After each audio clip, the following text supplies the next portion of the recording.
Donc la Mishnah, on l'a vu en réalité, c'est une marloquette, même à Moudbet, même 40 B. On a vu dans la Mishnah que Chachamim disent Sheva Chakirot. Donc on a dit il y a Bdikot et il y a Chakirot. Bdikot, c'est tous les types de questions qu'on va poser pour clarifier, pour trouver des éléments qui précisent ce qu'il y a autour, on va dire, des faits. Et les Chakirot, essentiellement, sont là pour qu'on ait la précision de la date, du lieu, de l'heure, pour amener donner une possibilité à faire Hazama, comme on a dit, n'est-ce pas? Puisqu'on a dit qu'un témoignage qu'on ne peut pas arriver à être Mezimoto, à lui amener à le contrer par une sorte de Hazama, encore une fois, parce qu'il y a différentes contres il y a différentes contres dans un témoignage, il y a Kracha et Hazama. Tout témoignage qui ne peut être Hazama, il n'est pas témoignage. Donc on a besoin de ces 7 questions, et comme on a vu, les pasouks c'est marqué Vedarashta, Veshalta, Vechakarta, Etev, Ineemet, Veshalta, Etev, etc. Et donc le Ineemet, et plus la Xerashava, Moufne. Donc après tout ce limoud, d'après Chami, il y a 7 questions à poser. Et Rabbi aussi dit, tu n'as pas besoin de 7, suffit de 3. On arrive, on va voir, l'Agma va expliquer tout de suite c'est quoi le point de discussion qu'il y a entre Chachamim et Rabbi Yossi. Alors l'Agma dit Rabbi Yossi Omer, Tania Marlem Rabbi Yossi la Chachamim. Rabbi Yossi vient avec un argument et il dit à Chachamim, pourquoi est-il nécessaire de poser toutes ces questions? Une fois qu'il a dit hier il a tué, eh ben c'est fini, t'as pas besoin de demander quelle année on est. On a besoin de dire qu'on est en 2025 s'il a dit hier, mais tu sais quelle année. Donc c'est pas une question qui est nécessaire, qui va amener, parce qu'il a donné suffisamment de précision qui m'indique la date des faits. Chazak, hier, aujourd'hui, on arrive tout de suite. Donc Tane Amar Lem Rabbi Yossi Lachaim, les Divrechem, d'après vous, Misheba Vamar Emesh Arago, des témoins qui viennent déposer leur témoignage, disant hier il y a eu un meurtre. Alors quoi, là aussi, il faudra lui demander Omrimlo, Beze Shavua, Beze Shana, Bechodesh, Beze Chodesh, Bekama Bechodesh. Il sera nécessaire de lui dire quelle année de Shemitah, et quel mois, et quelle date, etc. C'est pas nécessaire, il a dit hier, donc il a tout dit. L'Agma a dit Amroulo lidvarecha, ok, mais d'après toi tu poses la même question aussi. T'as pas besoin de lui demander aussi le jour, puisque s'il a dit aujourd'hui, donc t'as rien besoin de me poser comme question. Amroulo lidvarecha, Misheba Vamar, Arshav Arago, Omrimlo Bezeyom, Bezesha, Bezemakom. Quelqu'un qui dit il vient de tuer, d'accord? Donc c'est forcément ici, aujourd'hui, maintenant. D'accord? Donc tout dépendra de la manière où le témoin va formuler la précision de la date et du lieu. Et donc, tout le monde est d'accord. Chaim dit, tu as raison que s'il a dit hier, eh ben, a priori, tu n'aurais pas besoin de lui poser la question. Mais malgré tout, toi aussi, tu es d'accord qu'il pourrait avoir des témoignages où il a dit, maintenant il a tué. Et quand même, tu vas quand même lui poser les questions. Pourquoi? On va voir tout de suite. Donc, de même que toi, tu es d'accord que ces questions sont une procédure, on va dire, un protocole, qui s'applique pour tous, une formalité qui s'applique pour tous, dans tous les cas, sous toutes les formes, dans toutes les manières, dans tous les cas où il faut poser ces questions, ben nous aussi on pose des questions, même si effectivement, souvent, il ne sera pas nécessaire de les poser parce que de toutes les façons on a l'information. Alors pourquoi on pose des questions? On y arrive tout de suite, donc Rami dit, et là, Falgav de l'Otsaï, Raminan Ale, qui est le Rabbi Shimon ben El Hazar. Pourquoi on lui pose cette question? Parce que, justement, comme l'enseignement de Rabbi Shimon qui nous a dit quoi? Il nous a dit on pose toutes sortes de questions pour peser sur l'esprit des témoins, de manière à ce que les témoins répondent avec, on va dire, avec Kod Vedroche, avec l'importance. Ça nous rappelle un petit peu ce qu'on faisait à la Sota pour ne pas lui faire boire, c'est qu'on l'a transbahuté, n'est-ce pas, de droite et gauche, on l'a fatigué pour qu'elle reconnaisse. Là aussi, un petit peu les témoins, on les fait venir d'un bureau à l'autre, viens ici, là, signe, dit, et on repose des questions, de manière, donc là aussi, Achanami, Afalgav, Delotzer, Aminan, Ekide Rabbi Shimon ben Hazar, vers Rabbi aussi, alors comment il répond à cette question? Il dit, la règle, la logique devrait nous amener à dire qu'effectivement on va poser toutes sortes de questions, même si ce ne sont pas nécessaires. Donc pourquoi toi tu te limites à 3 et Chachamim exige 7? Rabbi aussi dit parce qu'effectivement, Un témoignage, en général, les témoins ils viennent témoigner quand l'histoire elle est fraîche. Donc très souvent, le témoin va dire hier il a tué. Donc on n'aura pas besoin de lui demander quelle année, etc. Par contre, de venir dire maintenant se sont produits les faits, c'est quelque chose qui est beaucoup plus rare. Donc effectivement, dans la majorité des cas, on est amené à poser les 3 questions. Donc les 3 questions sont posées tout le temps.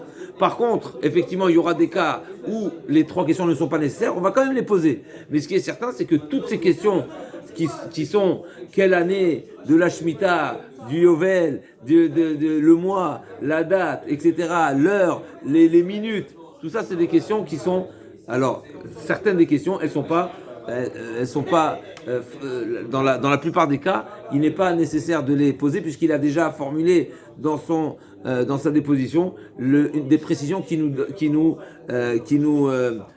demandent pas à ce que ce soit davantage répété explicitement.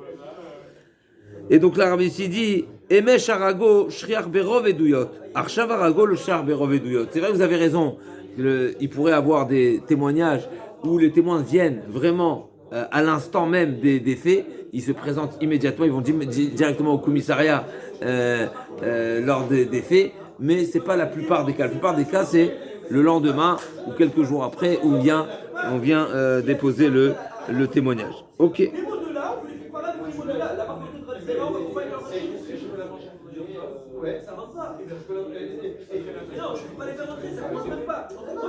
Makirim Atemoto, une des questions qu'on va poser aux témoins.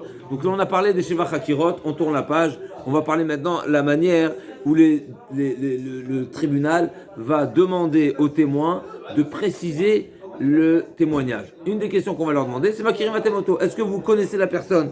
C'est-à-dire quoi Makirim Oto? Quoi, ils ont besoin de le connaître, ça a besoin d'être un voisin.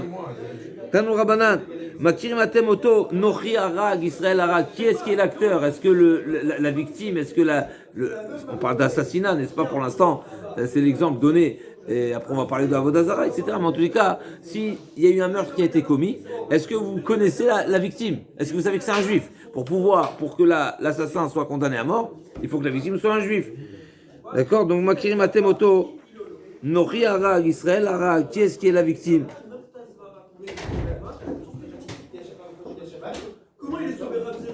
Itritembo, est-ce que vous l'avez mis en garde? Vous avez fait la hatra. Kibel à la vatra, ça suffit pas de prévenir, n'est-ce pas? Quand on le mentionne à chaque fois, la notion de hatra, c'est d'abord mettre en garde la personne, ça veut dire lui avertir, lui prévenir que ce qu'il est en train de commettre, c'est un interdit de la Torah, et que c'est condamné par la Torah, et même de quelle manière c'est condamné par la Torah. Et tout ça, c'est la partie, on va dire, de ceux qui formulent la hatra. Et la personne en question qui transgresse l'interdit, il doit faire signe qu'il a bien acquiescé et entendu et accepté et compris ce qu'on est en train de lui dire. Jusqu'à ce qu'il soit matière à son limita, jusqu'à ce qu'il dise même je suis conscient de ce que je suis en train de faire, de ce que ça va m'impliquer et je suis prêt à me faire tuer pour la cause. D'accord? Donc ça s'appelle matière à son limita. Autre chose, il y a la notion de la hatra. Est-ce qu'il a acquiescé la hatra? Il a bien entendu, il a bien compris, il a bien dit oui, j'entends, je suis d'accord. Je suis bien informé que c'est interdit et que c'est condamnable et je suis prêt à en mourir. Matière à son limita. Hemid betor kedibo. Là, c'est quelque chose, on rentre encore dans les complications. Il faut que l'acte se déroule immédiatement après la hatra. Ça veut dire qu'il faut que vraiment ceux qui préviennent l'accusé soient vraiment sur le vif, n'est-ce pas? À Oved Avodah Zarah, dans le cas où il a réalisé un service à l'Avodah Zarah, et mi avad, c'est quoi quel type de Avodah Zarah? Donc quel service? Les peor avad, les markoulis avad, bamé avad, de quelle manière? Bezibouach, bekito, benisur, obishtachava. On va lui demander précisément c'était quoi le type de service, comme on a dit hier. Les 4 services, c'est des services qui sont condamnables pour tout type de Avodah Zarah, même si c'est Shelo Keder Avodatam. Comme on a dit, c'est la Gemara va dire plus loin toutes les avodotes qui sont propres au Beth Amikdash, eh ben ils sont universels et ils sont condamnables pour tout avodazar. Même si les goïms n'ont pas l'habitude d'égorger devant Péor, ou ils n'ont pas l'habitude d'égorger devant Markoulis, etc. Et celui-ci, il a fait, eh ben il sera condamné, même si c'est chez l'Okeder Avodato. Amaroula, Minaïn la Torah mina Torah. D'où on sait Bichla dans la Torah qui a ce devoir d'être matré, de prévenir. Alors comme on a dit effectivement hier que cette question-là, comme il précise Tosfot, cette question ne se pose seulement pour le chaver, pour celui qui est Talmid Chacham. Pourquoi? Parce qu'une personne, on a le doute s'il a la connaissance ou pas, mais peut-être il est ignorant. S'il est ignorant, c'est évident qu'il fait la tra, n'est-ce pas? Tout simplement parce que on ne veut pas appliquer une peine, qu'elle soit la peine, si ce n'est que la personne a été prévenue. Donc il faut qu'il soit Mézid, par définition. Donc Mézid, il faut qu'il sache que c'est interdit, et il faut qu'il connaisse aussi également la peine que la Torah lui a réservée. Donc c'est évident qu'une personne qui est ignorante, on a besoin de la mettre en garde, la prévenir, de l'informer. Mais pour le Chaver, le Talmid Chacham, on sait, c'est quelqu'un qui a étudié, c'est quelqu'un qui a la connaissance, et donc c'est une évidence pour lui, on sait qu'il sait que c'est Shabbat, et il le transgresse quand même. Qui a dit qu'il faut quand même le prévenir? La Gemara a dit à Marabi aussi, Amarula minaina tramina Torah shenema ve'i shesharikar tachoto batoi batimo veretarvata atu beriat elamita. Pourquoi dans la Torah c'est précisé vera et tervata? Donc celui qui a une relation avec sa sœur, n'est-ce pas? Achoto batavi batimo, donc sa sœur, sa demi-sœur, et vera et tervata, et il a vu sa nudité. Pourquoi il est nécessaire de préciser d'avoir vu? Non, c'est pas ça qui condamne la personne. C'est pas le fait d'avoir vu qui le condamne. C'est la relation. Donc pourquoi la Torah dit Vera'a? Ra'a, quand on parle de Ra'a, c'est voir, ça veut dire comprendre. Ça veut dire qu'il sait pertinemment. De quelle manière? Et là, Hachiar Uhu Tarmo Shel Davar, c'est-à-dire qu'on lui a fait savoir que la chose était interdite, donc on l'a prévenu. Imeno Inyan les karet, et l'Agma a dit maintenant, c'est quoi la condamnation pour celui qui a une relation avec sa sœur? C'est karet. Donc karet, il n'y a pas de condamnation par le Beddin. C'est par le bon Dieu. Mais on sait que Kol Chayve Kritot, Lokin, on sait que n'est-ce pas? Alors Tneu, les Inyan Malkout, alors on utilise cette pasouk, cette dracha pour le Malkout, mais mettre le lachon de la Gemara, il est un petit peu intéressant. Pourquoi tu dis Imeno Inyan alors que ok, parce que dans le pasouk on ne parle pas, le pasouk il ne parle pas explicitement du Malkout, il parle du Karet. En tout cas, on utilise cette dracha pour le Malkout.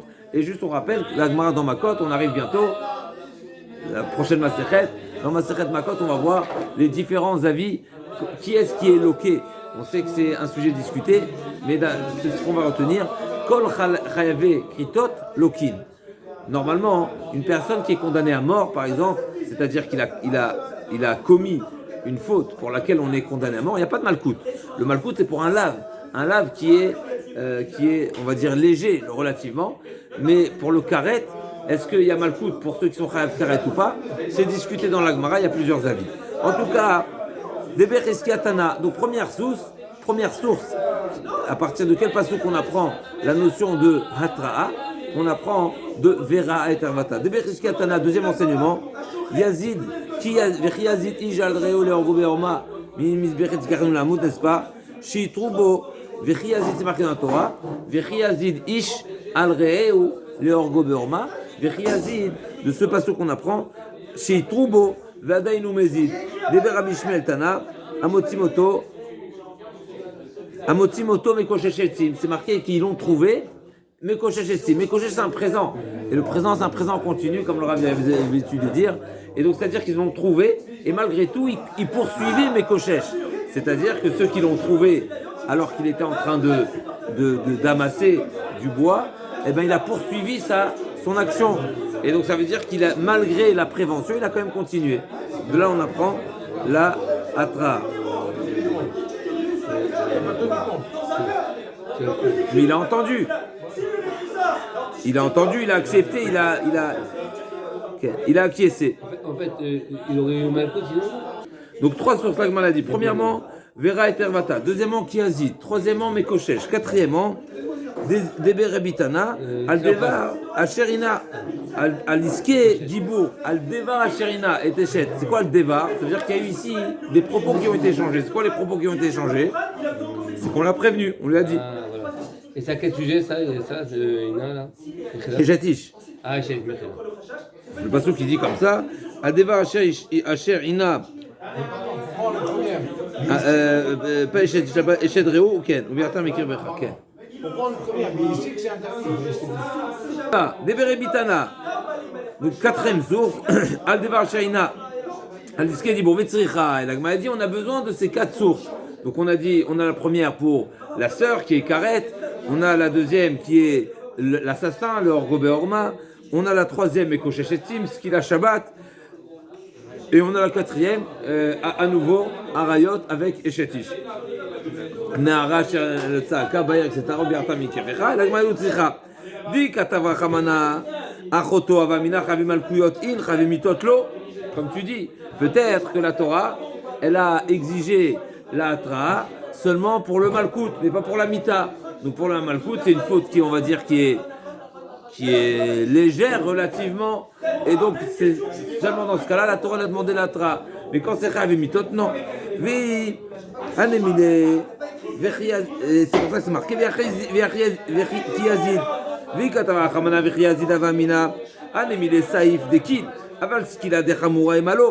Et si j'avais le deuxième pasouk qui parle de l'assassin, l'assassin il est condamné à mort, par quelle mort? Saïf. Saïf c'est la guillotine. Pas tout à fait, mais la guillotine, on va dire la guillotine pour faciliter.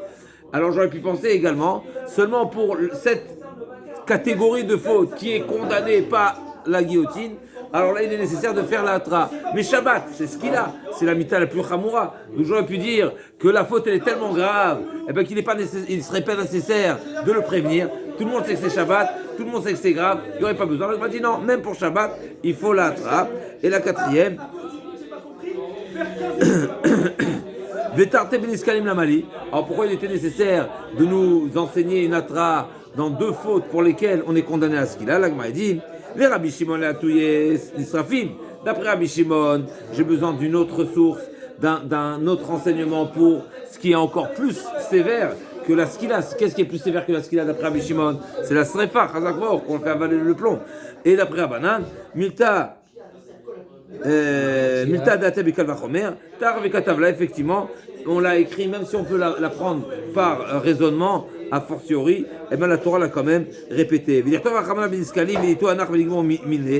Ok, tu m'as dit, tu as été en ordre chronologique, tu as commencé par le Malkout, ensuite par le Saïf, ensuite par le Skila. Écris-moi, et tu m'as dit, si j'avais écrit le plus bas, j'aurais pas dit le plus haut, le plus sévère. Ah oui, je peux pas monter. Mais fais dans l'autre sens. Commence par la Skila, et j'aurais dit, si déjà, dans une faute grave comme le Chilul Shabbat, la Torah demande, et la Torah n'applique la condamnation seulement s'il a été prévenu, à plus forte raison pour les autres fautes. Donc, veut dire quoi, on aurait pu suffire d'écrire, la Torah aurait pu suffire de nous enseigner cette exigence, cette nécessité de prévenir l'accusé, et j'aurais su tous les autres également. La Gemara a dit, effectivement, on aurait pu,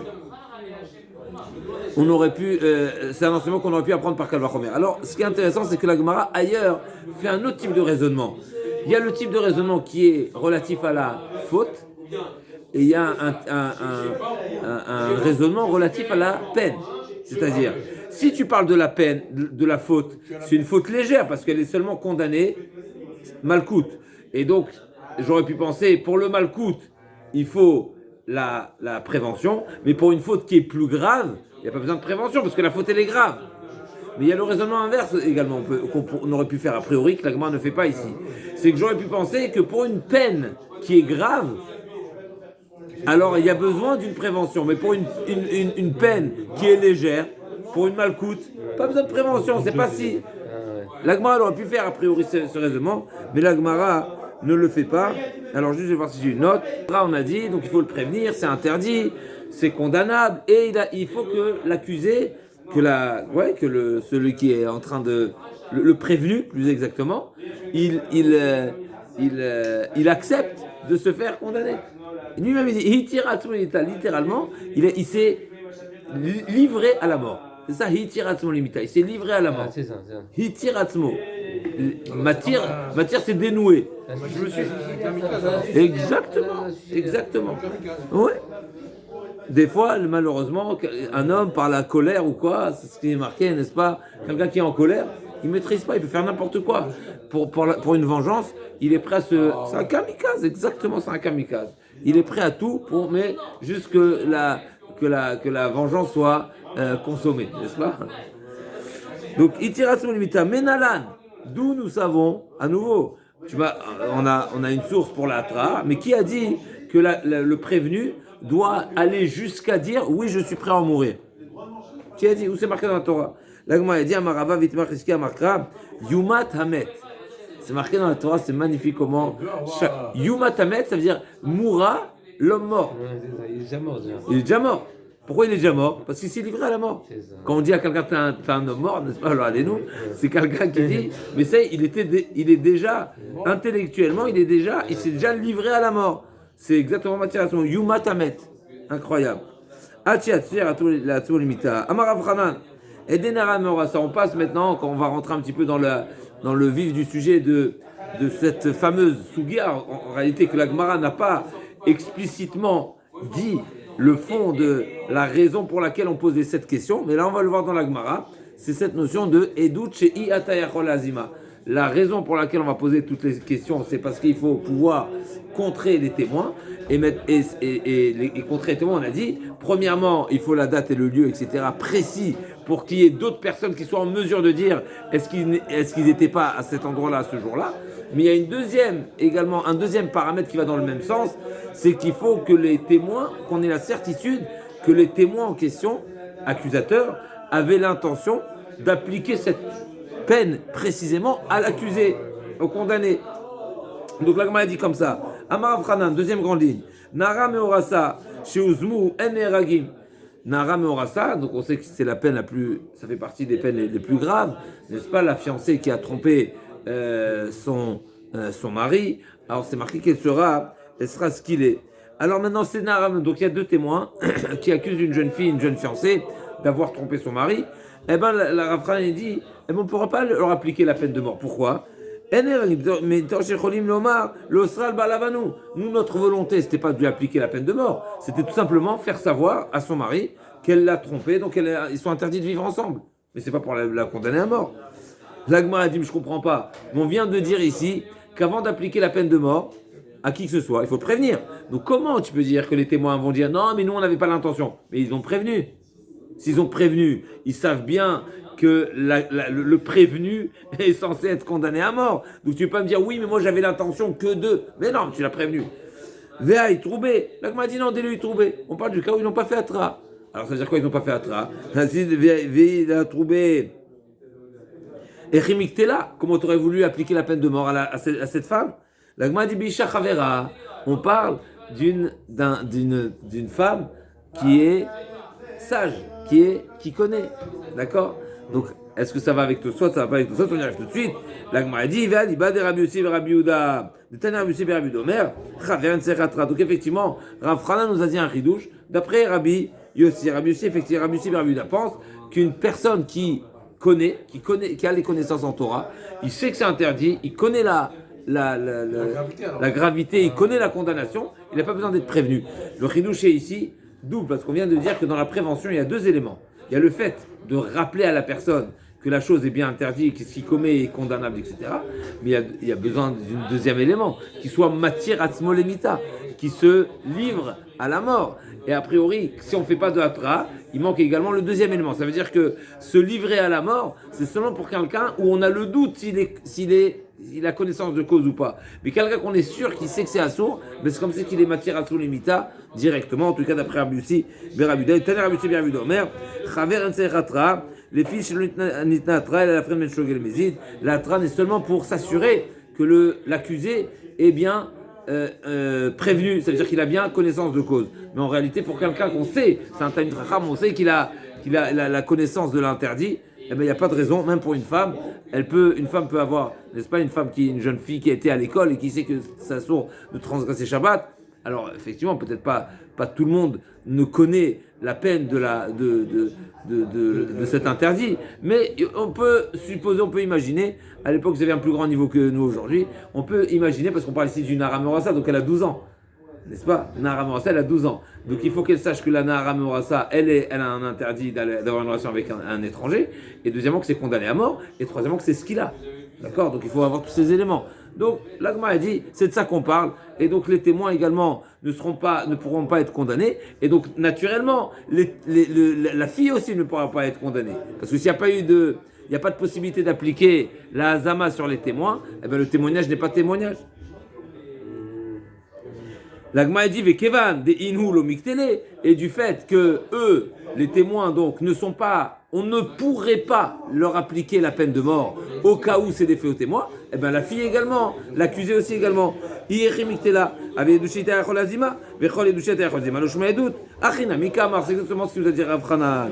Mitor chez Eneragin, du fait qu'on ne peut pas leur appliquer à eux la peine de mort parce qu'ils peuvent se défaire en disant c'était pas notre intention de la condamner à mort, eh bien ce témoignage ne sera pas suffisant. Mitor chez Eneragim, chez Cholim Mar, lo Sral Balabanu, Afina Neraged, avait Dushita Yacholazima. Et là, Bishach Avera de Kaimalan, des Miktila Aliba de Rabbi Berabuda, Echimash Kachat. Là, c'est comme ça. Alors, on revient maintenant sur l'enseignement de Rabbi Berabuda. Rabbi Berabuda dit qu'une Chavera, donc une femme qui est Chaver, c'est quelqu'un qui a des connaissances en Torah. Isha Chavera, elle a des connaissances en Torah, il n'y a pas besoin de la prévenir. Mais s'il n'y a pas besoin de la prévenir, comment on pourra lui appliquer la peine de mort? Puisqu'à chaque fois, les témoins pourraient se défaire en disant qu'on n'avait pas l'intention de lui appliquer la peine de mort. L'Agma a dit que chez Zinta, Vechazra Vezinta, il parle d'une femme qui a déjà trompé son mari une première fois, donc elle est déjà en interdit à son mari, et donc forcément la deuxième accusation n'est pas pourquoi. Quel est le but de ces témoins qui viennent témoigner qu'elle est récidivée? Mais elle est déjà interdite à son mari, donc forcément si vous venez témoigner, c'est pour lui appliquer la peine de mort. L'Agma a dit non, le sera al-bor ala-sheni.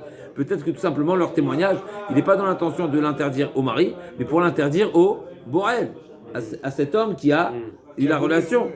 L'Agma a dit chez Zinta mi Boel Rishon, on parle d'une femme dans le cas où elle a eu une deuxième relation avec le même. Donc elle est déjà interdite au mari, elle est déjà interdite à cet homme-là, et donc le témoignage à quoi il sert? C'est quoi le but de ce témoignage? Forcément, c'est pour l'amener à la mort. Inami chez Zinta Mikrovea. Elle a eu une relation avec un proche de la famille. Donc proche de la famille, il est déjà interdit. Donc les témoins, ils ne sont pas venus dans l'intention de l'interdire à cette personne, parce que cette personne est déjà interdite. C'est son frère, c'est son père, c'est son beau-frère. Il est déjà interdit à elle, sans la relation. Donc c'est pas forcément, c'est quoi le but de ces témoins? C'est pour l'amener à mort. Maïshna Nahara Meorasa Nakat. Pourquoi Rav Hanan a parlé de Nahara Meorasa? Il y a toute condamnation, il y a d'autres avérotes également. En tout cas, toutes les relations interdites. Pourquoi il nous a choisi l'exemple de Nahara Meorasa? Afilou Nesouanami, et la Afilou Hay, le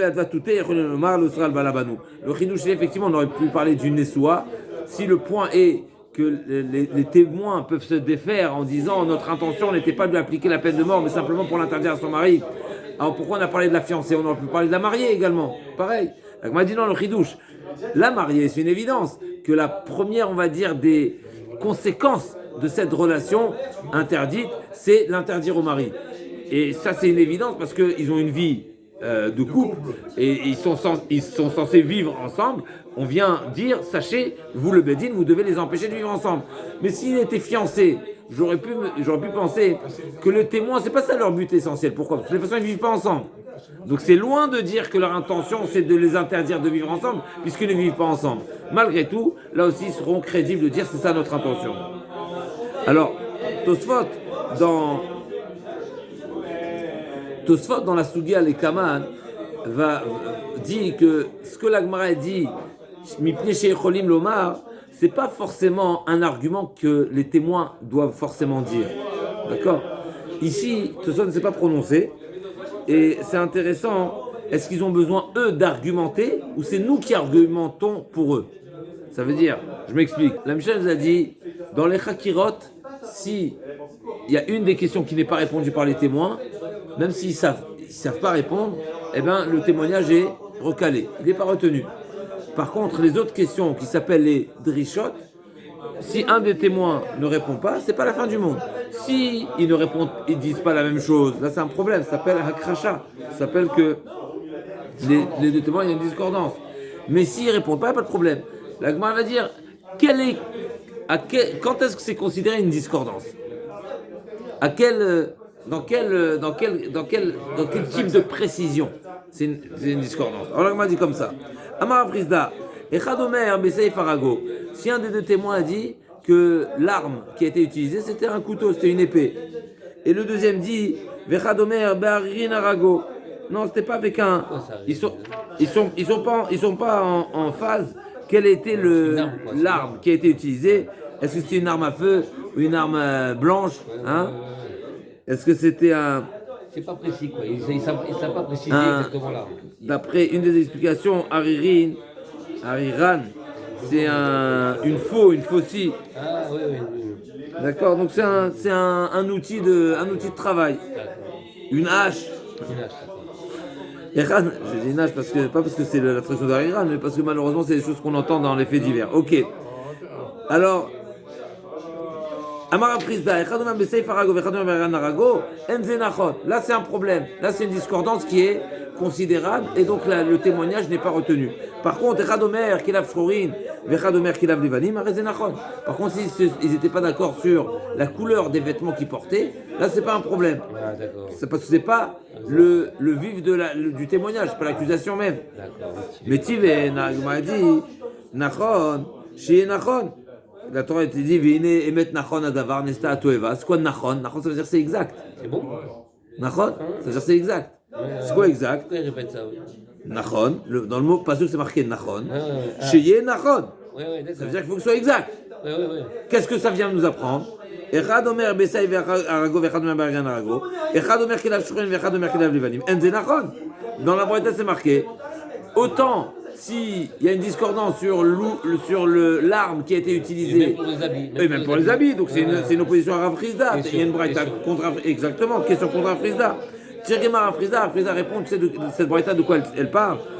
Besouda Shchanakobo, on parle d'un cas où la discorde concerne le vêtement qui a été utilisé pour le tuer. C'est pas le vêtement qu'il portait, c'est le vêtement qui a été utilisé, l'écharpe, voilà, qui a été utilisé pour étrangler cette victime-là. La Gemara dit, Daïnou, Saïf, c'est exactement similaire au Saïf. Bergan, Tashma, Echadomer, Sandalav, qu'est-ce que tu vas dire maintenant? Il y a une autre braïta qui nous parle des chaussures maintenant. Quelles chaussures il portait, n'est-ce pas? Echadomer, Sandalav, Shchurim, Echadomer, Sandalav, Levanim, Enzenachon. Atam Nami, la Gemara dit là-bas aussi, il a tué avec un coup de savate. Chez God, chez Baal, Sandalo, Arago, c'est qu'il lui a shooté dedans, n'est-ce pas? Lo alenu. Et donc on demande, alors même si la chaussure n'est pas, on va dire, l'élément qui a causé la mort, mais c'est le coup de la mort. Hein? Alors je ne sais pas si on peut appeler ça l'arme, mais effectivement ça s'appelle, le couteau c'est un arme, c'est l'arme. Le soudar c'est l'arme. La chaussure, je ne suis pas sûr, mais malgré tout, il y a Choliot. Ça peut être un bâton, comme un bâton. Ouais, Khazak, c'est l'acte. Ouais. Non, je dis les gants qu'il portait, il lui a donné un coup de poing, il a tué. Oui, c'est ça. Est-ce que les gants, ça va être aussi l'arme du crime?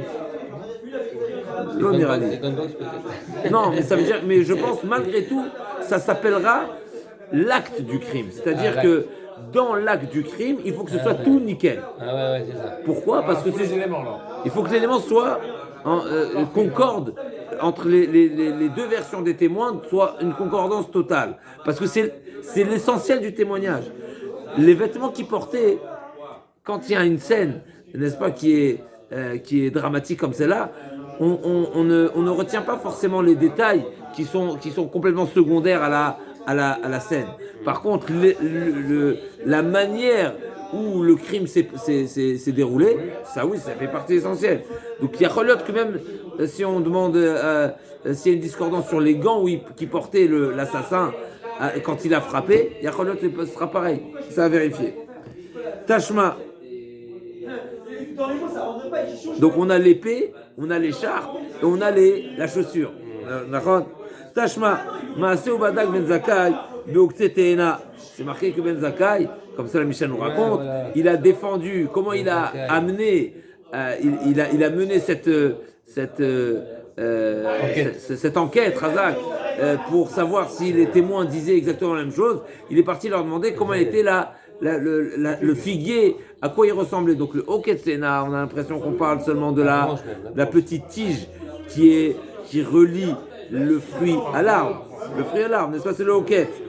Et donc là, Gma a dit, Amaranu Achama. Et donc là, tu ne veux pas me dire que le Oket, c'est avec ça qu'il a tué, même si on peut tuer avec une épine, mais c'est pas le sens simple. Gma a dit, Amaranu Achama. Le Ravi des AP, donc il avait des. Le mot exact. Le Ravi savait tous les mots exacts.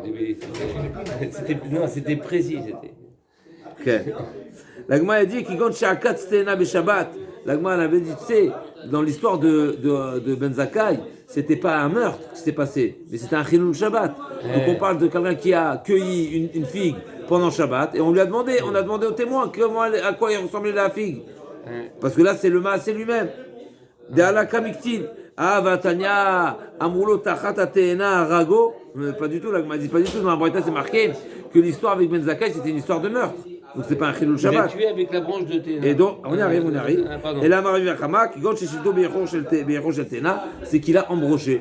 Il a embroché avec une. Ah, il a embroché carrément. Exactement. Avec un palmier, peut-être. Avec un figue, on parle de figue. Un figue, pardon. Ouais. Ah, parce que des fois, les palmiers, c'est pointu, hein, les. Effectivement, il peut avoir. Avec un loulave.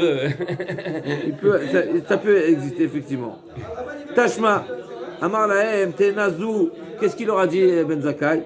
Tenazou, Oksea Dakin ou Oksea Gassin, Tenim Shchorot, Tenim Levanot. Il leur a posé toutes sortes de questions. De quelle couleur étaient les figues? Et le hoquet, on parle du hoquet, donc on ne parle pas du bois avec lequel il a embroché. Et là, Maravesef, Ben Zakkai, le Tivinish, Shane Ben Zakkai, des Bdikot Kiragirod Mashvele. Effectivement, Ben Zakkai, c'est particulier. Et on ne veut pas objecter à partir de Ben Zakkai. Pourquoi? Parce que lui, il considérait qu'une incohérence, il donnait autant de valeur à l'incohérence des types de questions qui sont de nature de Drishot et celle de Hakirot. De même que Hakirot, s'ils ne savent pas répondre, eh ben c'est nul. Drishot, pareil également. Man Ben Zakkai, l'Agma dit c'est qui Ben Zakkai? Normalement, on connaît. Ben Zakkai. Pourquoi on l'appelle Ben Zakkai ici? C'est bizarre, hein. La conclusion de l'Agma, ça va être qu'il était jeune. Il était encore jeune. Il n'était pas encore. Voilà, comme Ben Azaï, n'est-ce pas, ceux qui n'ont pas jeunes. Alors on a dit, c'est ceux qui habituellement ne sont pas encore diplômés. Pourquoi ils ne sont pas diplômés? Pas parce qu'ils n'avaient pas forcément le niveau, mais parce qu'ils n'étaient pas mariés ou ils étaient jeunes. Ok, donc ça va être ici l'action de l'Agmara. C'est qui ce Ben Zakkai? Man Ben Zakkai, il est marié Ben Zakkai, Miava Bessanedrin, j'ai un problème. Ben Zakkai, a priori, n'était pas au Sanhedrin. Pourquoi? Parce que marqué Ben Zakkai, combien de temps il a vécu? 120 ans. 40 ans, il a travaillé, pragmatia, il faisait du commerce. 40 ans, il a étudié. Et 40 ans, il a enseigné, il a dirigé le peuple d'Israël. Donc, Arbaim Shana, Lamad. Arbaim Shana, Limed, Vetania. Et quand est-ce qu'il a vécu? C'était quand les années de vie de Rabbi Zakkai. Arbaim Shana, Kodem, Chorban Abayit, Galta Sanhedrin, Veyashvala Bechanut. Déjà 40 ans avant la destruction du temple, le Sanhedrin ne siégeait pas à sa place. D'accord? 40 ans avant. Et pourquoi l'Agma a dit? Pourquoi ils se sont délocalisés? Justement pour ne pas juger les dîners des fachotes. Il y avait tellement de meurtres, le Bedin voulait se décharger de ce devoir qu'ils ont de traiter les dossiers criminels. Donc ils se sont exilés. Donc 40 ans avant la destruction du temple. C'est quoi dîner knasot? Et donc Vetnan. Donc on sait que le tribunal, 40 ans avant la destruction du temple, il y avait déjà plus de tribunaux qui traitaient les dossiers criminels. Et donc, Rabban Yochanan Zakkai, quand est-ce qu'il a on va dire, démarré il a pris sa fonction, on va dire, d'enseignant et de diriger le peuple d'Israël. Après, Mishechara Bet Hamikdash. Donc l'Agma comprend qu'il a démarré les 40 ans de direction du peuple d'Israël, en tout cas, ouais, après la destruction. Donc c'est sûr que 40 ans avant, il n'y avait déjà plus le temple. Il n'y avait plus, pas le temple, il n'y avait pas le Sanhedrin. Donc il a jamais siégé au Sanhedrin pour un dossier criminel. Vetan Shara Bet Hamikdash, Rabbi Yochanan ben Zakkai.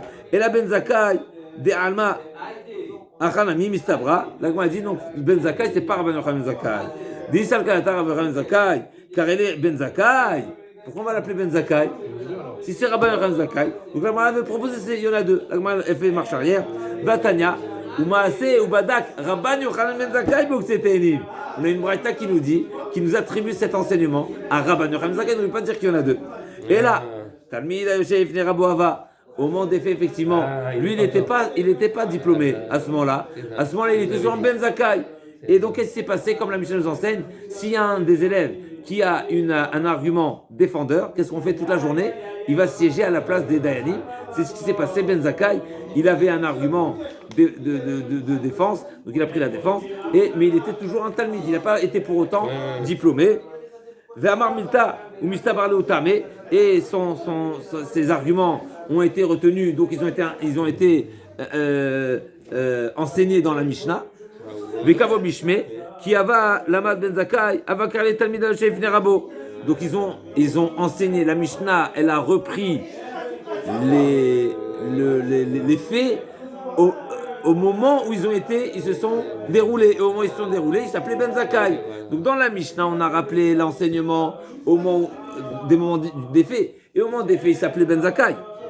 Avec Talmid Yosef Ifnei Rabo, qui ava Limed, avec Karle Rabbi Yochanan Zakkai, qui Karle Ben Zakkai Hachem de Mikara, et qui Karle Rabbi Yochanan Zakkai Hachem de Hashta. Et donc dans la Braïta où c'est marqué Rabbi Yochanan Zakkai, c'est un deuxième enseignement qui rappelle, qui a été, on va dire, rédigé au moment où Rabbi Yochanan Zakkai était déjà diplômé, il était déjà Rabbi Yochanan Zakkai, et bien après. Et donc là, c'est pour ça que la Braïta elle a dit Rabbi Yochanan. Donc c'est le même personnage effectivement, mais il était Talmid Yosef Ifnei Rabo. Masou Badak, Mag Ben Chakirot, la Mishnah dit, c'est quoi la différence entre les Chakirot et les Bdikot? Donc on a dit, il y a deux différents types de questions. Chakirot, c'est on a dit le lieu, la date, l'heure, et les Bdikot, c'est toutes les questions qui concernent les faits. Voilà. Et les Bdikot, c'est toutes les questions qui tournent autour de la scène du crime ou de la Avera. Le déroulement du crime. Le déroulement. Chakirot, c'est important, et le Bdikot, c'est un peu moins important. La Mishnah a dit, Ma Ben Chakirot et Bdikot. C'est quoi la différence entre les deux types de questions et d'interrogations qu'on va adresser aux témoins? Elle m'a dit comme ça, si pour des bdikot, afilou shneim omrim en anu yodim, c'est pas grave, même s'ils disent tous les deux on sait pas, c'est pas grave, c'est pas la fin du monde. Il y a une précision qui leur échappe, tant qu'il n'y a pas d'incohérence, de discordance entre les propos qui ont été formulés, tant qu'il n'y a pas de discordance, tout va bien. Donc ils peuvent ne pas savoir. Donc m'a dit ma filou. Je n'ai pas pshita qui amar echad eni yodea yutan kaemet, qui amar betrenami yutan kaemet. C'est évident. La Gemara dit c'est quoi filou? En quoi c'est un filou? Mais c'est logique. Si il n'est pas nécessaire que un d'entre eux réponde à la question, eh bien forcément il n'y a pas de raison de dire que si les deux ne répondent pas, c'est également valable. Parce que si tu me dis qu'un peut ne pas répondre, eh ben, ça veut dire qu'il n'est pas témoin sur ça. Ben, c'est un qui ne répond pas aux deux qui ne répondent pas, c'est la même chose. Donc, Pshita, Kiamar, Chaden Yodea, Yutan Kemet, Kiamar, Betre Nami, Yutan Kemet, Amavchet, Arecha, Kaeva, Rikama. Bechakirot, en réalité, ça se rapporte sur le début de la Mishnah. C'est marqué dans les Chakirot, si les deux ne savent pas, n'ont pas de réponse à la question. Bechakirot, afilu shneim omrim yadanu, vechad omer eni yodea, edutan betela, keman kerabi Akiva. On parle dans les Chakirot, et on parle qu'il y a 3 témoins. Et il y a deux sur des 3 témoins, donc 3 témoins qui forment une même paire, un même groupe, n'est-ce pas? Donc ils forment un groupe de témoins. Et sur les 3 témoins, il y a 2 qui savent répondre, l'heure par exemple, et il y en a un des 3 qui ne sait pas répondre. Qu'est-ce qu'on fait? Hein? La Gemara nous dit, d'après Rabbi Akiva, non. Pourquoi? Qui Rabbi Akiva démakish shloshah shnaim. 3 c'est comme 2. De même que tous les 2 doivent répondre aux questions, et bien 3 également, c'est un même groupe de témoins, c'est comme une paire de témoins, et donc ils doivent répondre. Et donc s'il y en a un qui ne répond pas, nada, c'est nul. Amarava, Ah non, oui, ça va pas ensemble. Exactement, Marava Ve'utan Kayemet Katane. L'Agma me dit, mais tu es en train de me dire à l'opposé de ce qui est marqué dans la Mishnah. Dans la Mishnah, tu me dis que c'est valide. Là, tu me dis que c'est invalide. D'après Rabbi Akiva, c'est invalide. L'Agma dit, et là, Marava Rikamar, Afilu Bechakiro, Shneim Omrim, Yadanu, Vechadomen Yodea, Edutan Kayemet, Keman, Delo Ki Rabbi Akiva. L'Agma ne conclut pas comme Rabbi Akiva, c'est-à-dire à ce sujet-là, on ne va pas retenir l'enseignement de Rabbi Akiva général qui dit que 3 témoins c'est comme 2 et de même que 2 doivent tout répondre, 3 aussi doivent tout répondre. Dans les Chakirot, non. Si on a 2 témoins qui nous donnent la précision du témoignage, il y en a un qui ne sait pas répondre, eh ben c'est retenu.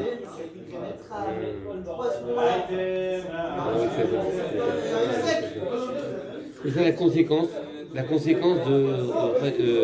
Chakirot. Dans Chakirot, l'Agma a dit, si il y en a un des deux qui ne connaît pas, un des 3 pardon, qui ne connaît pas, qui ne sait pas répondre à une des questions, ça passe. Rabbi Akiva.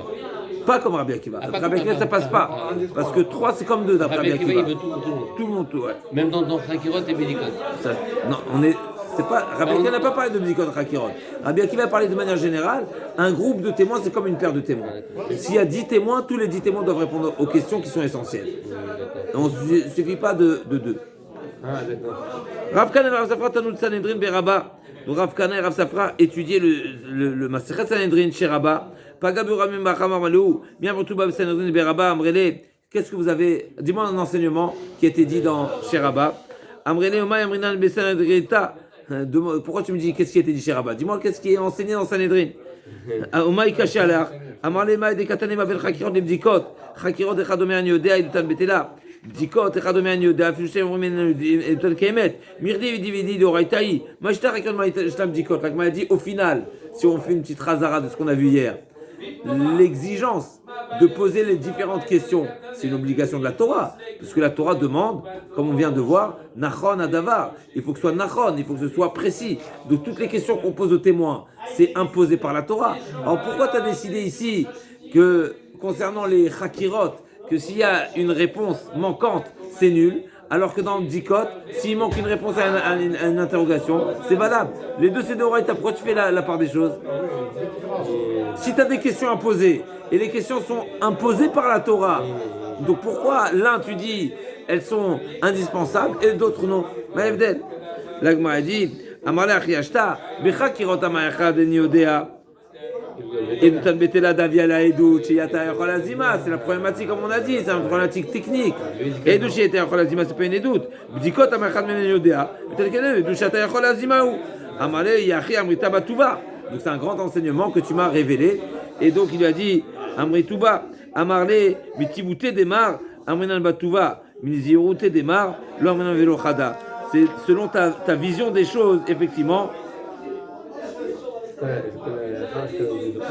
Mitivouté démarre parce que toi tu as t'as un bienveillant, tu as un bon œil, alors tu as de la considération pour ce entre guillemets petit enseignement. Mais pour nous, n'est-ce pas, si tu avais pour nous, ça veut dire si tu avais plutôt un esprit critique et tu aurais voulu m'objecter et fouiner dans voilà, alors j'aurais rien à te vendre.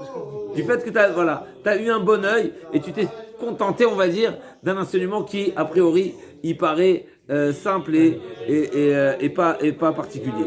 Mais effectivement, bien sûr, chaque enseignement de la Torah, c'est des perles, n'est-ce pas? Et chaque perle, elle a sa chashivut et sans fin, bien sûr. Alors encore un petit passage. Echad Omer, Adkama, Amar Rabbi Achad. Donc la Michel nous a dit quoi?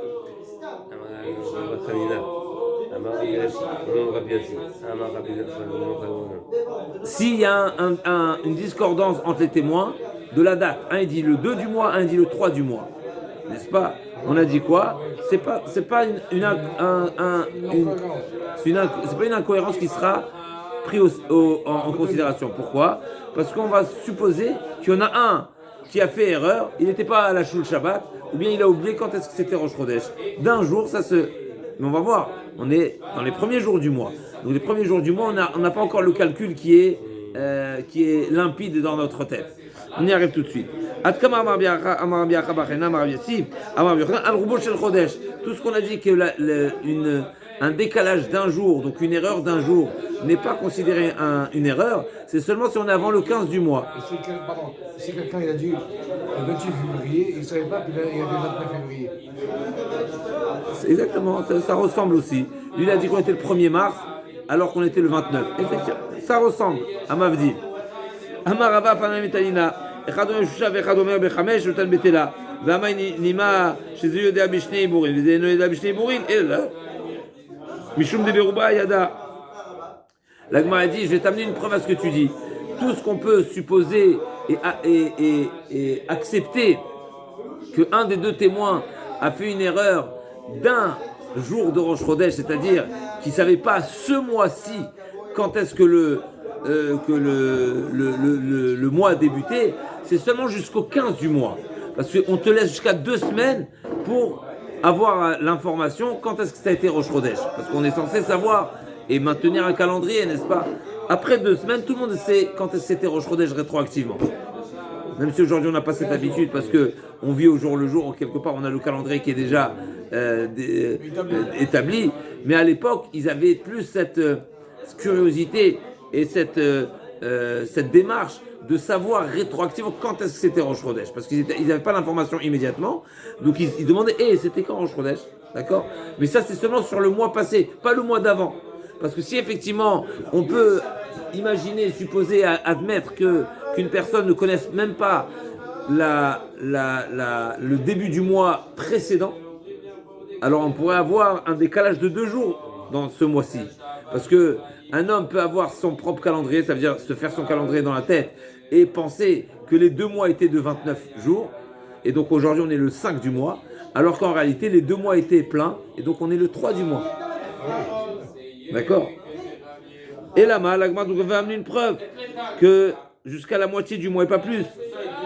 Et là, Mishum de Beruba Yada, l'Agma dit non, Lola Emalar Berubanami lo Yada, Shipura Yada, Bechala Shipura, Amaretae, Betre Shipura lo Amaretae.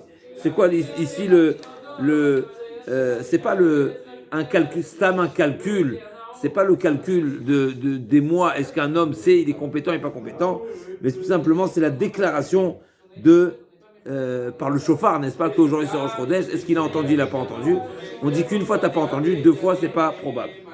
Va Marabacha, Vachena Marabasi, Amar Rabbi Yochanan, Kama Vachim ala Chodesh, on ouvre une parenthèse, jusqu'à quand on peut faire la... C'est ma question, ça, parce qu'en fait c'est la question de maintenant. On est le 6 là ce soir, aujourd'hui là. Alors la question, il y a 2 questions. Il y a à partir de quand, il y a jusqu'à quand. C'est ça que je savais. On y arrive tout de C'est suite. la question que j'avais. J'avais posé la question, parce que... ils font à partir du 5, et je crois qu'on est resté à partir du 3, ils font à partir du 3, je crois. On y arrive tout de suite. On y arrive. Atkama, la règle dans la Gemara, la Gemara dit comme ça. Atkama evachim, jusqu'à quand on peut faire? Achetititmale pigimata, jusqu'à ce que la lune soit pleine. C'est Titmale pegimata. soit pleine. Voilà. C'est quoi, ils sont crus? Vekama, mais parce qu'elle a des pigiments, tant que c'est un croissant, il y a des angles. Ah ouais. Alors tu as raison, à partir du 10 déjà, ou même à plus, il n'y a plus vraiment d'angle parce que c'est déjà arrondi. Mais c'est ce que l'Agma va demander tout de suite. Et c'est quoi Titumale Pigimata? Atkama, Vekama, Marbi Yaakov, Baridia Marabuda, Achiva, jusqu'au 7. À partir du 7, déjà, elle est plus croissant. Nearde Amre, Atisha Sar, jusqu'au 16. Ouais, jusqu'au 16, jusqu'à la pleine lune. D'accord? Donc on a 2 avis. Mais Diava, je peux la faire jusqu'au 16 alors? Exclu. Ah, excuse. Donc, 15 jusqu'au entier, 15. toute la nuit du 15. Mais ça dépend du mois là aussi, parce que des fois il dit. Khazak, c'est une bonne question, c'est un sujet, Ken Khazak. C'est à partir du molad ou à partir du jour? Khazak, bon, Ken.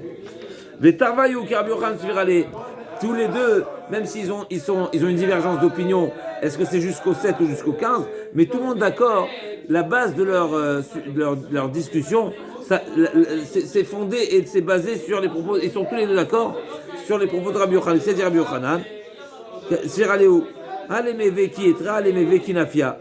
C'est-à-dire que tout le monde, comme on a dit juste avant, c'est Rabbi Yochanan qui a dit Achetitmale pigimata. Donc il faut que soit rempli ça, les pigima, donc c'est pigments. Maintenant la question c'est de savoir c'est quoi le pigment. Est-ce que c'est le triangle, qu'on appelle ça, le croissant, ou il faut que ce soit jusqu'à plein.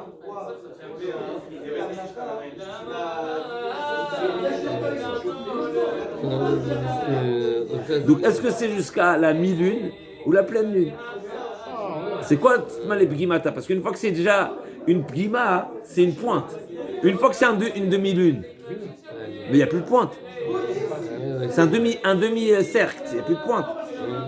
Donc tous les deux sont d'accord avec la formule de Rabbi Yochanan qui a dit qu'on ne peut faire le Kiddush HaKodesh jusqu'à ce que les angles soient remplis. La question c'est quoi l'angle? C'est l'angle pointu ou même un angle droit? Ou un angle, tout angle? D'accord? Donc d'après le premier avis, c'est tant que c'est croissant, donc jusqu'à la mi-lune, on peut faire pas plus, parce qu'après il n'y a plus de forme du croissant, donc c'est plus une pointe. Et d'après le deuxième avis, non, c'est Timalé Bgimata, c'est-à-dire que les angles soient totalement ouverts, donc c'est-à-dire totalement ronds. On est bon ou pas? Hein? Chazak. Amale Ravacha Medivid Ravina, Vinivri Chatov et Ametiv. C'est quel bracha? Pourquoi on ne fait pas?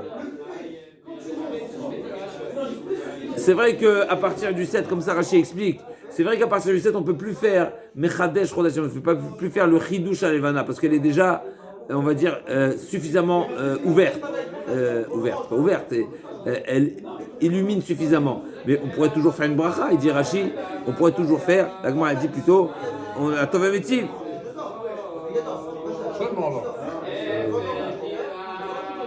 Parce que tant qu'il y a une évolution de la lune, eh bien, à Kjouarou, il est métive. Il y a toujours une croissance, hein, toujours une évolution. Donc il y a toujours une tova. C'est vrai que c'est pas le chidouche, parce qu'on va dire, le chidouche c'est le passage de 0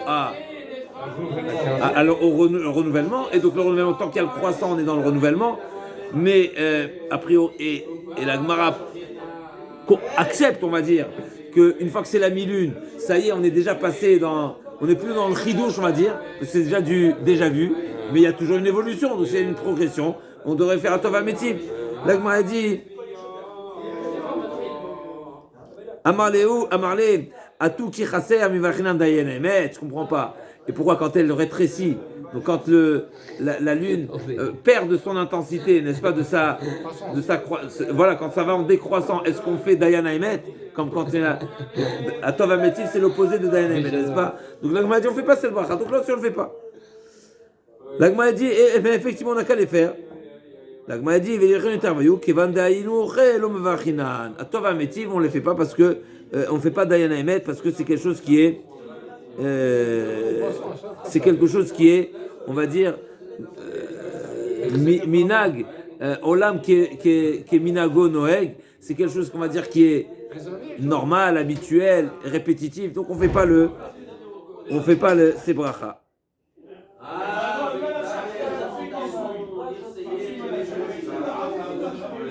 ואמר רבי אחא אמר רבי חנן אמר רבי יוסי אמר רבי שמעון אמר רבי יוחנן כל המברך על החודש בזמנו כאילו קיבל פני שכינה. Tout celui qui fait la Birkat HaKodesh en son temps, on va voir tout ce en son temps, c'est discuté, mais c'est comme si qu'il accueille la Shrina, il accueille Akadosh Baruch Hu, et c'est pour ça qu'on apprend cette halakha, il faut sortir à l'extérieur, on ne fait pas à l'intérieur de la maison, on ne peut pas faire à la fenêtre, il faut sortir à l'extérieur. Même le balcon, il faut pas être sous un toit. C'est comme quand on va à l'accueil de quelqu'un qui vient, on sort à sa rencontre. On ne reste pas sous le préau. Sur la Shrina, pas raison. Et c'est pour ça également qu'on va faire Motzei Shabbat. Une des explications, c'est parce que Shabbat, Motzei Shabbat, on est avec les vêtements de Shabbat, on est en parfumé, etc. Et il y a des explications dans les Rishonim pourquoi on ne fait pas Shabbat même. Shabbat même et Yom Tov. Alors Shabbat et Yom Tov même on ne fait pas. Il y a plusieurs explications. D'après certains, c'est la Kabbalah. D'après d'autres, c'est parce que c'est comme si on fait, il y a un problème de tromim. Ok, en tout cas, Amar Tikol vers ta Chodesh, disons qu'il me gagne la Shrina. Ktivacha Chodesh Hazeh. Même vendredi soir, on ne fait pas alors. On ne fait pas vendredi soir, ni vendredi soir, ni Yom Tov. Une fois, j'ai interrompu quelqu'un. Tu ne peux pas pourquoi? Alpi Kabbalah. Alpi quel? C'est un sujet quel? Le sujet dans les Rishonim.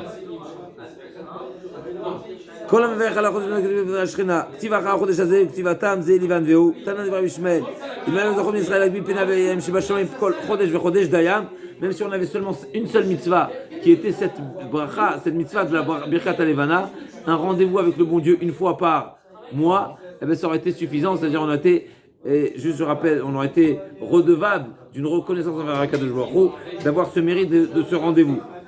L'Agma a dit à Marabaye, il kar nimri, nous mais on met, c'est pour ça qu'on fait cette bracha debout. On est Mekabel Pnei Shrina, c'est un rendez-vous avec le bon Dieu, très particulier.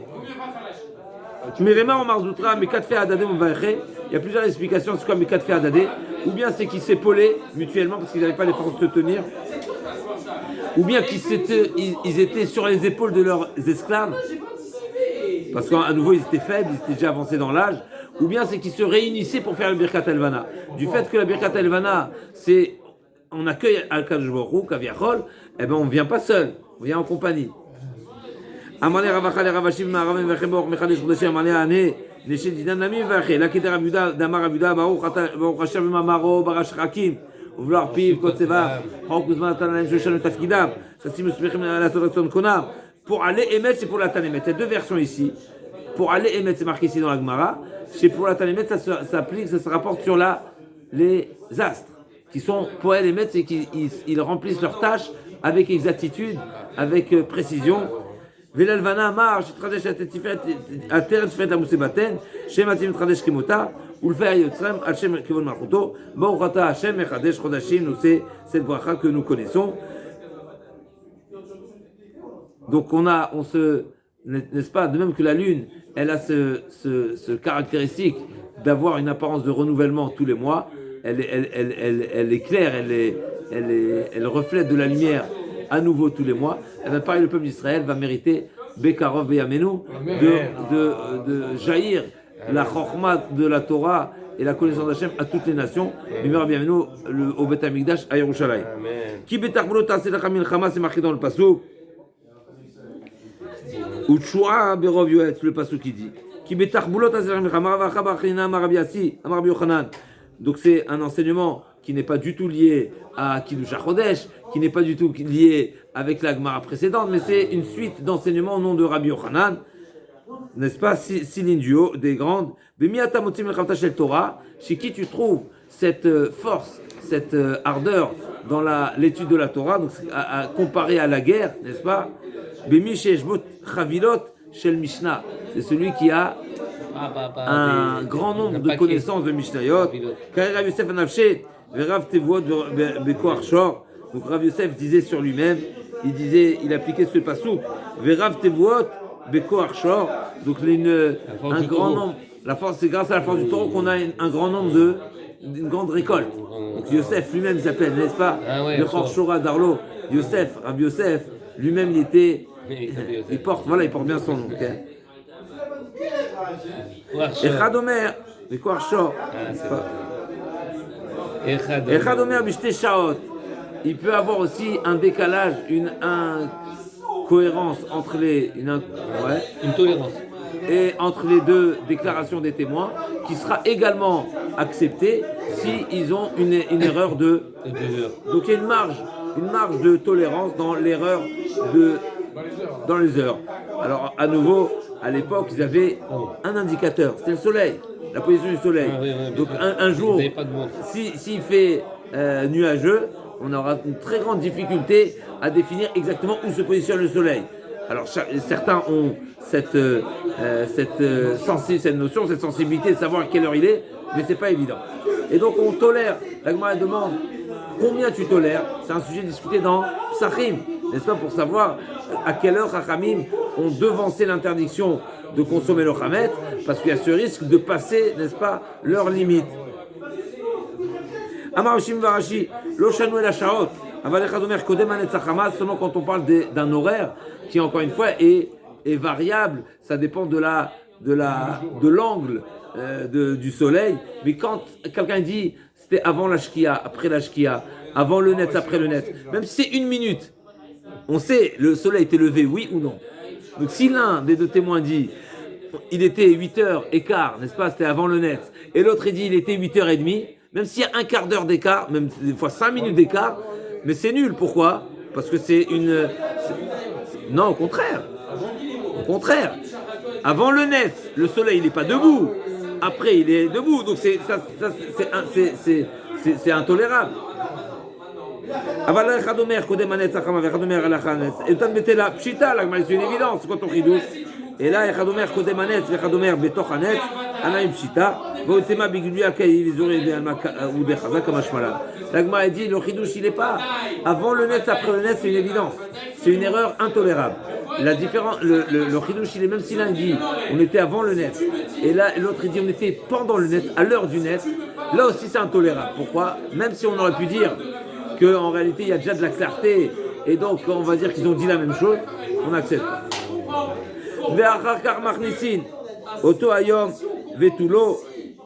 C'est marqué que l'élève qui a défendu, si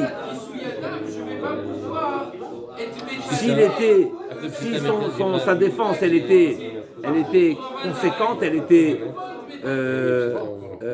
qu'on appelle ça considérable, et ben ce jour-là il siégeait, on le laissait toute la journée siéger avec dans la rangée des Dayanim. L'agma a dit quoi? Seulement ce jour-là et après non?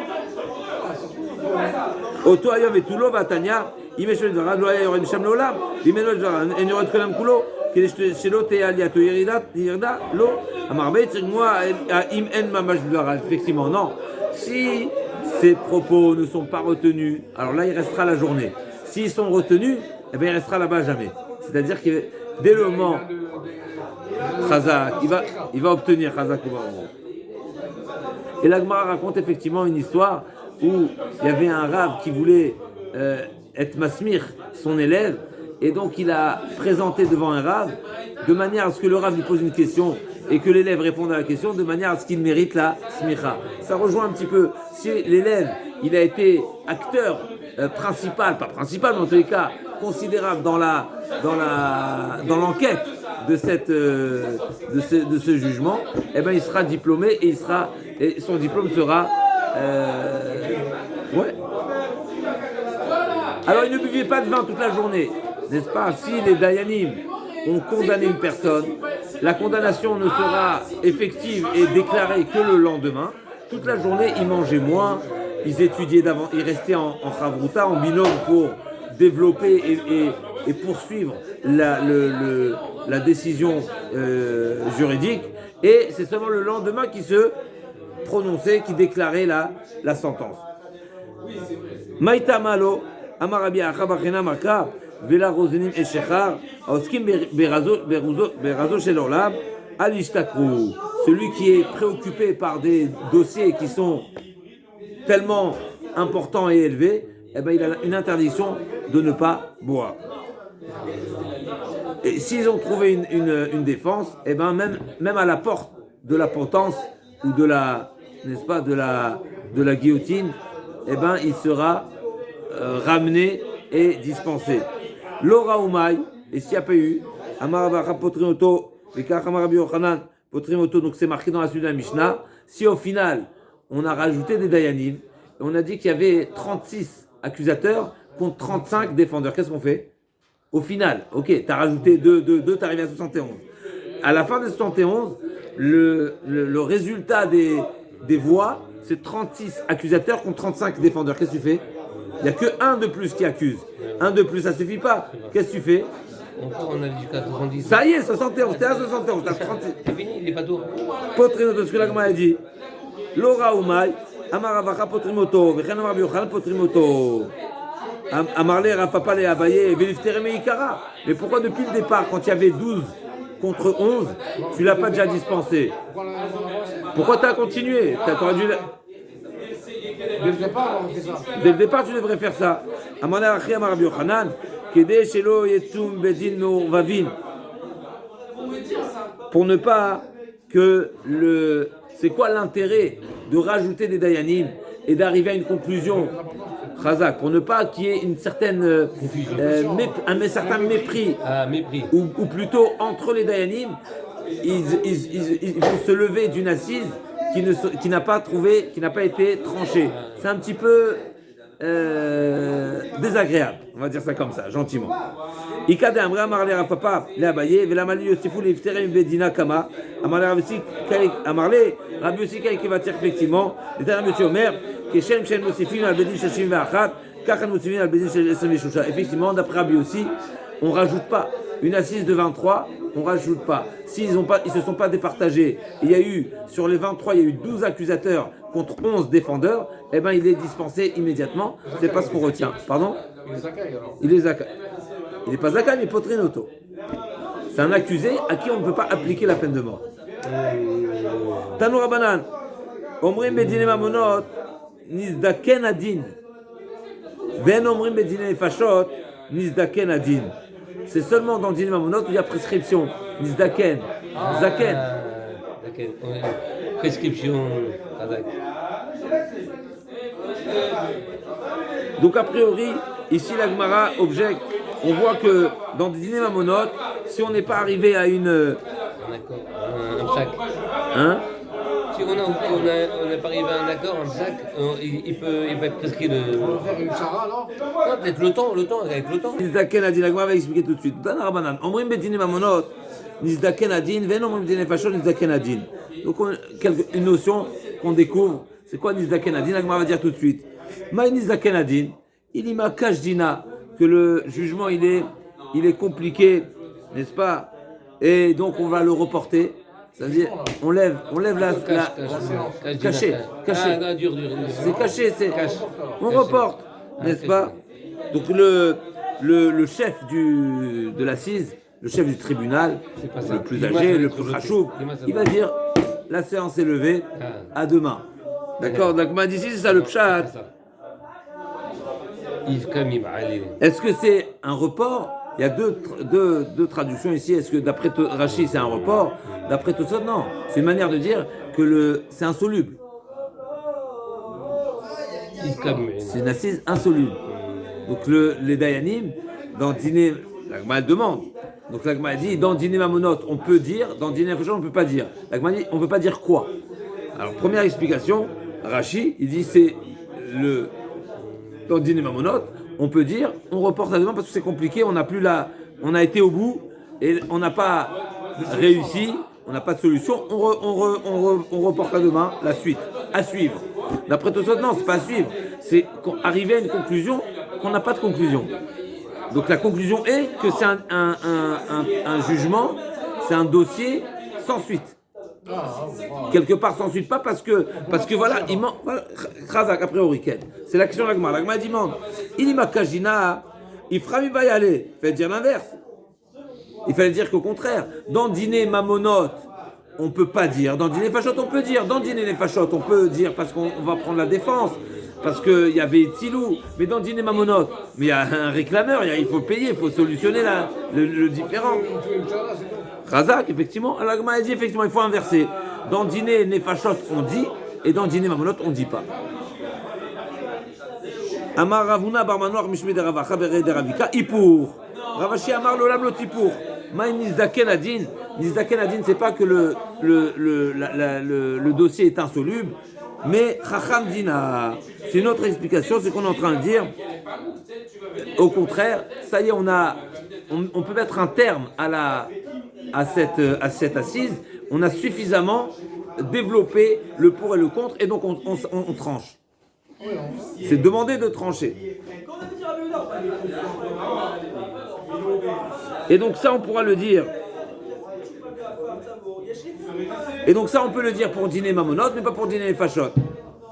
Donc ça veut dire, c'est une manière de dire que le chef du tribunal peut décider de la fin de la séance. Donc on doit arriver à une conclusion. C'est une deuxième explication. D'après la première explication, c'est qu'il peut dire c'est la fin de la séance à suivre ou sans suite. Il y a deuxième manière de dire non. Chacham Dina, ça veut dire qu'on a suffisamment développé et donc prenons les conclusions. Donc c'est la tradition opposée, n'est-ce pas? Mais Tivé, Gadol chez Bedayanim, Omer Nizdaken Adin. Qui est-ce qui va faire cette déclaration? Qui est-ce qui va prendre cette décision plutôt? Ça y est, que Nizdaken Adin, c'est Gadol chez Bedayanim. Yamar Shama Chacham Dina. Si c'est une manière de dire, nous avons suffisamment développé et on est arrivé au bout des choses, qui est une formule positive de dire, on a tous les éléments, on a tout décortiqué. Alors on comprend pourquoi c'est le Chacham, le plus Gadol, qui va le dire. Parce que c'est une manière de mettre, ça y est, on est arrivé à bout.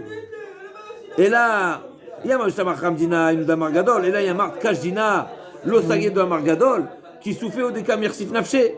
La Gemara a dit, mais c'est honteux que c'est le gadol qui va dire on est impuissant, c'est insoluble, c'est à reporter. C'est une manière de. C'est un petit peu. C'est une faiblesse. C'est une faiblesse. La Gemara a dit effectivement, vaut mieux que ce soit lui-même qui dise sur lui-même et sur. C'est une fois que je sais pas. C'est juste, mais c'est honteux. Mais la Gemara dit effectivement, mais vaut mieux se faire honte soi-même que de subir la honte de quelqu'un d'autre. אינו דומה מתבייש מעצמו למתבייש מאחרים. איכא דאמרי, יאמר שהקש דינא דאינו דומה מתבייש מעצמו למתבייש מאחרים, אלא אמר המדינה גדול השבוכם השבח נפשי. La Gemara dit, elle a renversé la vapeur. Si tu dis que Kashdina, ça veut dire, si tu dis que Nizdaken a dit, ça veut dire Kashdina, que c'est compliqué. Alors je comprends pourquoi c'est le Gadol, c'est celui qui préside l'assise, qui va s'infliger cette honte, parce que vaut mieux se faire honte soi-même que de faire honte par quelqu'un d'autre. Mais si. C'est sa grandeur qui devient. Oui, mais c'est quand même une honte. C'est quand même une gêne. De dire je suis impuissant, c'est une gêne. Mais si on dit, si le sens de Nizaken Adin, c'est au contraire, c'est dire Chacham, Nitrakem Adin, c'est-à-dire que Chacham Dina, c'est-à-dire qu'on a été jusqu'au bout. Mais ça s'appelle se vanter. Alors quoi, c'est le plus âgé qui va se vanter? La Gemara dit, alors que le Pasuk dit Yalel Chazar Velo Picha, pourquoi on va réserver cette déclaration aux plus âgés alors que c'est une forme d'orgueil, une forme de satisfaction qui est un petit peu mal placée? La Gemara a dit Shane Milta de Bedina d'Agadol Ramia. C'est pas mal placé. Pourquoi? Parce que c'est son domaine, c'est son devoir. C'est à lui de le faire. C'est à lui de faire cette propre déclaration qui dit Nan Gamoueta Davar. Ayu Machnisim Tagadol chez Bedayani. Machnisim Gadol chez Bedayani Omer. Ishpuni Atazaka, Ishpuni Atachayav. Du fait que s'impose à celui qui préside l'assise d'informer et de prononcer la décision du jugement, eh ben c'est également à lui de dire si on est arrivé au bout du raisonnement et Nitrakem Adin, c'est aussi à lui de le faire et c'est pas considéré une une orgueil ou une déclaration mal placée. On se retrouve demain.